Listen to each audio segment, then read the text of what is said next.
हरियाणा की हर अपडेट के लिए बेल आइकन दबाएं और सब्सक्राइब करें STV हरियाणा न्यूज।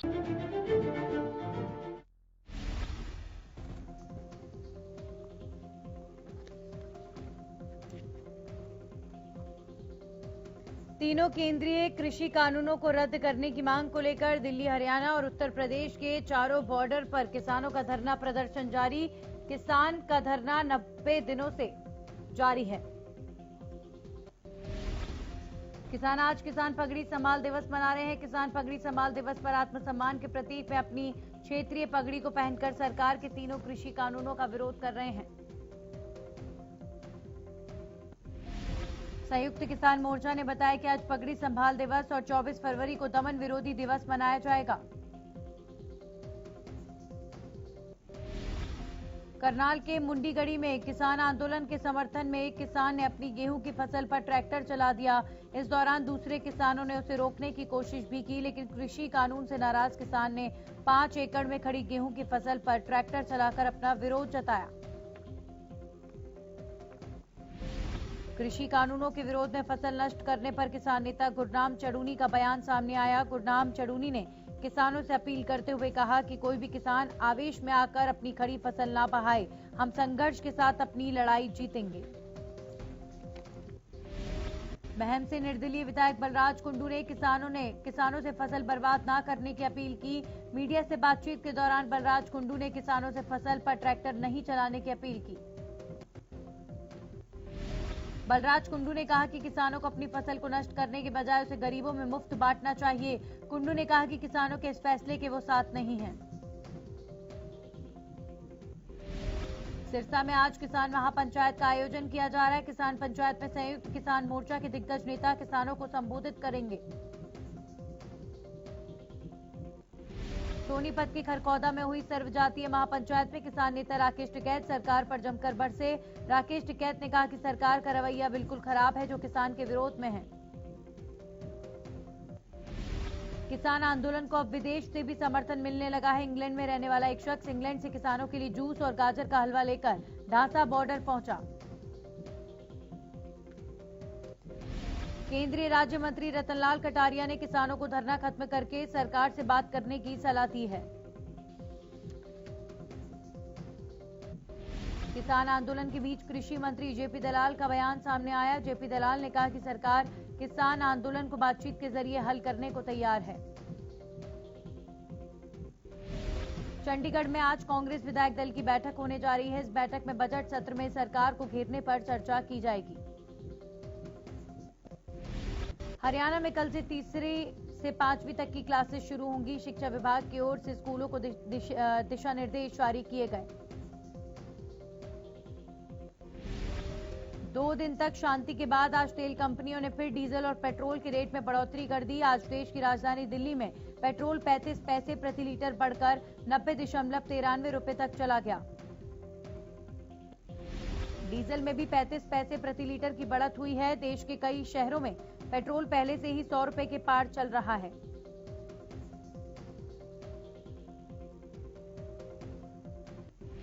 कुरुक्षेत्र में अपनी पत्नी की हत्या करने वाले आरोपी को पुलिस ने गिरफ्तार कर लिया है, लेकिन अभी तक पत्नी का शव नहीं मिला। आपको बता दें कि कुरुक्षेत्र के खैरी गांव के एक शख्स ने अपनी पत्नी को मौत के घाट उतार दिया और फिर अधचली हालत में शव को नहर में फेंक दिया। भिवानी में चौधरी बंसीलाल यूनिवर्सिटी के छात्र छात्राओं ने बसों की समस्या को लेकर सड़कों पर उतरे और हिसार रोड को करीब 2 घंटे तक जाम रखा। यमुनानगर में उद्योग व्यापारियों ने 26 फरवरी को दुकानें बंद रखने का आह्वान किया। मीडिया से बातचीत के दौरान उद्योग व्यापार मंडल हरियाणा के प्रदेश अध्यक्ष महेंद्र मित्तल ने इस बारे में जानकारी साझा करते हुए बताया कि सरकार की नीतियों से व्यापारी परेशान हैं। बल्लभगढ़ की चावला कॉलोनी स्थित कोची मोहल्ले में पिछले 15 दिनों से नगर निगम की पीने के पानी की सप्लाई में गंदा पानी आ रहा है।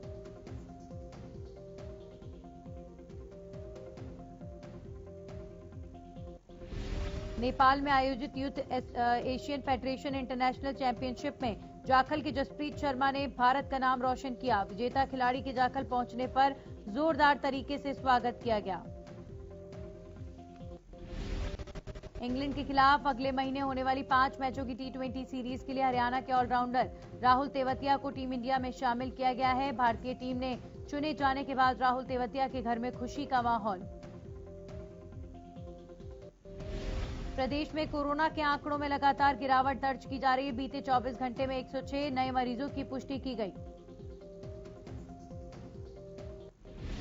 बीते 24 घंटे में कोरोना से एक भी मौत का मामला सामने नहीं आया। प्रदेश में अब तक इस महामारी के कारण 3042 मरीजों की मौत हो चुकी है। भिवानी में दूसरे चरण का टीका अभियान जारी। जिले के 35 केंद्रों पर कोविशील्ड का टीकाकरण अभियान चलाया जा रहा है।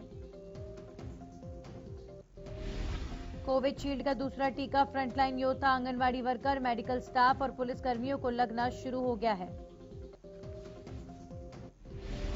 भारतीय सेना में होने वाली सैनिक, जीडी और क्लर्क की भर्ती कोरोना की वजह से रद्द कर दी गई। दरअसल इन पदों पर होने वाली भर्ती को पहले भी कई बार कोरोना का हवाला देकर स्थगित किया गया था।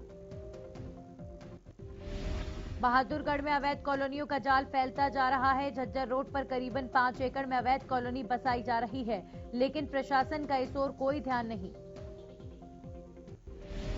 देश में कोरोना काल में बंद हुई ट्रेनों ने एक बार फिर पटरियों पर वापसी की। प्रदेश में 11 महीनों से बंद पड़ी ट्रेनों को रेलवे विभाग ने एक बार फिर शुरू कर दिया है।